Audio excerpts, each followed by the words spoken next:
मित्रों, मैं स्वस्तिक शिक्षण संकुल में एक बार फिर से आप सबका हार्दिक स्वागत करती हूँ।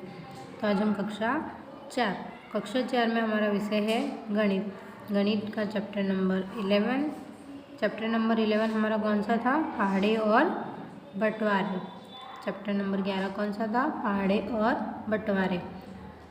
उसका पार्ट नंबर 6 सीखेंगे। आज हम विषय गणित में हमारा चैप्टर 11 का पार्ट नंबर 6। चैप्टर 11 हमारा है पहाड़े और बंटवारे। उसका आज हम पूरक अभ्यास सीखने वाले। तो पूरक अभ्यास में आपको सबसे पहले क्या दिया गया है? विकल्प दिए हैं। क्या दिया गया है? विकल्प। तो आपको इसमें क्या करना है?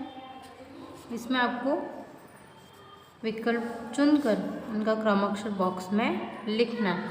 ठीक है। सबसे पहला, निम्न प्रश्नों के जवाब के लिए दिए गए विकल्पों में से उचित विकल्प चुनकर उसका क्रमाक्षर बॉक्स में लिखिए। आपको जवाब के लिए विकल्प चुनकर बॉक्स में क्रमाक्षर लिखना है। पहला क्वेश्चन क्या दिया गया है? यदि कुछ कंचे 4 बच्चों को समान हिस्सों में बांटने पर हर एक बच्चे को कंचे में मिलते हैं 6 कंचे मिलते हैं। यही कंचे यदि 8 बच्चों के लिए बीच समान हिस्सों में बांटने पर हर एक को कितने कंचे मिल सकते हैं? तो कितने कंचे मिल सकते हैं? 3। कितने मिल सकते हैं? 3। ठीक है। अब दूसरा, यदि कुछ पेंसिल 14 बच्चों को बांटने पर हर बच्चे को 4 पेंसिल मिलती हैं। यदि स्टॉक में 8 बच्चों को बांटने पर हम हर बच्चे को कितनी पेंसिल मिलेगी? 7। कितनी मिलेगी? 7। ठीक है। उसके बाद तीसरा, 7 का पहाड़ा पूर्ण कीजिए। तो 7 के पहाड़े में 7 एकम 7, 7 14, 7 21, 7 चौक 28। कितना आएगा? 28। तो क। उसके बाद क्या लिखा गया है? निम्न 8 के पहाड़े में कौन सा अंक गलत है? तो 8 एकम 8, 8 दूनी 16, 8 तेई 24, 8 चौक कितना होता है? 34 होता है? नहीं, 8 चौक 32। तो कितना होगा? 32। तो ये हमारा यहाँ पे 34 गलत लिखा हुआ है। तो ब आएगा। क्या आएगा? ब। अब उसके बाद आगे देखते हैं। आगे आपको क्वेश्चन नंबर 5 क्या दिया गया है? एक खरगोश हर कूद पर 5 कदम कूदता है, तो चौथी कूद पर यदि वह 31 पर हो तो छठी कूद पर खरगोश कौन से अंक पर होगा? तो कौन से अंक पर होगा? 41। अ। क्या आएगा? अ। उसके बाद मेढक अभी 10 अंक पर है, हर कूद पर 3 अंक कूदता है, तीसरे अंक पर किस अंक पर होगा? अब मेढक जो है वह 10 अंक पर है और हर कूद में कितने कदम कूदता है? 3। तो तीसरे अंक पर वह किस अंक पर होगा? तो क्या आएगा? 19। कौन से पे होगा? 19। उसके बाद 7वां, मीना के पास 100 की नोट है, उसने हर एक को 5-5 नोट के खुले दिए। मीना के पास 5-5 की खाली जगह नोट होंगी। कितनी होंगी? 20। तो क्या आएगा? ब। क्या आएगा बॉक्स में? ब। उसके बाद 8वां, 24 बराबर 6 गुणिया 4 अर्थात 6 6 की 4।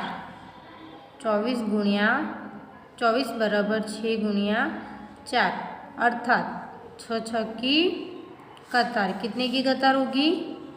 4 की। कितने की कतार होगी? 4 की। ठीक है।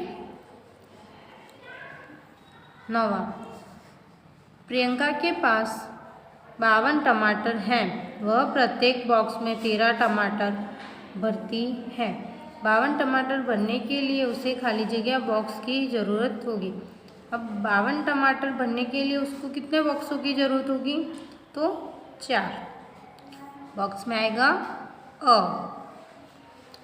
10वां, 5 गुणिया 3 बराबर 15, 5 गुणिया 4 बराबर 20, 5 गुणिया 5 बराबर 25, 5 गुणिया 6 बराबर 30।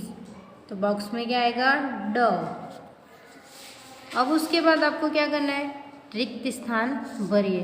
आपको यहाँ पे खाली जगह भरनी है। खाली जगह किस तरह से भरोगे? 2 गुणिया बराबर 8 लिखा हुआ है, तो 2 दूनी 2 चौका 8, 2 चौक कितना हो जाएगा? 8। तो खाली जगह में कितना आ जाएगा यहाँ पे? 4। कितना आ जाएगा? 4। 2 चौक 8। फिर 30 भाग्या 5। तो आप ये जो भाग हैं और गुणा है वह एक बार नोटबुक में लिख के फिर करना। 30 भाग्या 5 तो 6। कितना लिखेंगे? 6। तो आप जो नोटबुक में भाग इस तरह से करना। 5 एकम 5, 5 दूनी 10, 5 तिहाई 15, 5 चौक 20, 5 25, 5 छंग 30। ठीक है। आप इस तरह से एक एक का भाग करके फिर खाली जगह भरना। 16 भाग्या 2। 16 का हम अगर भाग करते हैं 2 से तो कितना आएगा? 8। कितना आएगा? 8। उसके बाद चौथे में क्या लिखा हुआ है? 45 भाग्या 5। 45 भाग्या 5। 45 को 5 से भाग देने पे कितना मिलता है? 9। कितना मिलता है? 9। आंसर कितना आएगा? 9। उसके बाद 5 गुणिया खाली जगह बराबर 25। तो आप क्या करो, इसको जो ये टोटल संख्या है उसको ये 5 से भाग दे दो। जैसे 25 भाग्या 5, 5 25। ठीक है।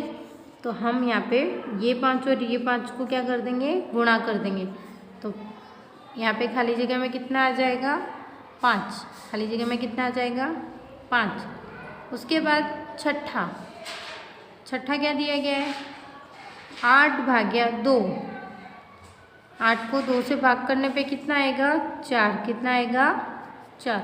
अगर आप 8 को 2 से भाग करते हो तो आपको उत्तर मिलेगा 4। उसके बाद 5 गुणिया खाली जगह 15। तो 15 को 5 से भाग दे दो। ये जो टोटल संख्या को पहली संख्या से क्या कर दो? भाग कर दो। तो आपको क्या मिल जाएगा? उत्तर मिल जाएगा। पहली संख्या को और लास्ट वाली जो कुल संख्या को पहली संख्या से भाग करने पर बीच की संख्या आपको मिल जाएगी। तो 15 भाग्या 3 तो कितना आएगा? 3। 15 भाग्या 5 करेंगे तो कितना आ जाएगा? 3। ठीक है। अब